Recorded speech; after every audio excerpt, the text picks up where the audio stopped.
सरकारले देशको विकासका लागि विज्ञान र प्रविधिको भूमिकालाई आत्मसात गर्दै छुट्टै विज्ञान, प्रविधि तथा नवप्रवर्तन मन्त्रालय गठन गर्ने निर्णय गरेको छ। यस नयाँ मन्त्रालयको नेतृत्व गर्न सरकारले प्रख्यात वैज्ञानिक तथा आविष्कारक महावीर पुनलाई औपचारिक प्रस्ताव अफर पठाएको बुझिएको छ। दशकौंदेखि नेपालमा प्रविधिको विकास र अनुसन्धानका लागि लड्दै आएका पुनलाई मन्त्री बनाएर देशलाई प्रविधिमा आत्मनिर्भर बनाउने सरकारको यो कदमलाई धेरैले निकै सकारात्मक र साहसिक निर्णयका रूपमा हेरेका छन्। किन महावीर पुन नै? आविष्कारको नेतृत्व। राष्ट्रिय आविष्कार केन्द्र मार्फत उनले नेपालका युवा प्रतिभाहरूलाई मञ्च दिइरहेका छन्। अनुभव र दक्षता।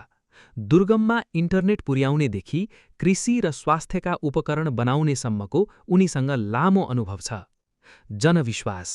उनी राजनीतिक भागबण्डाभन्दा काममा विश्वास गर्ने व्यक्तित्व हुन्, जसले गर्दा जनतामा यो निर्णयप्रति ठूलो भरोसा हुनेछ।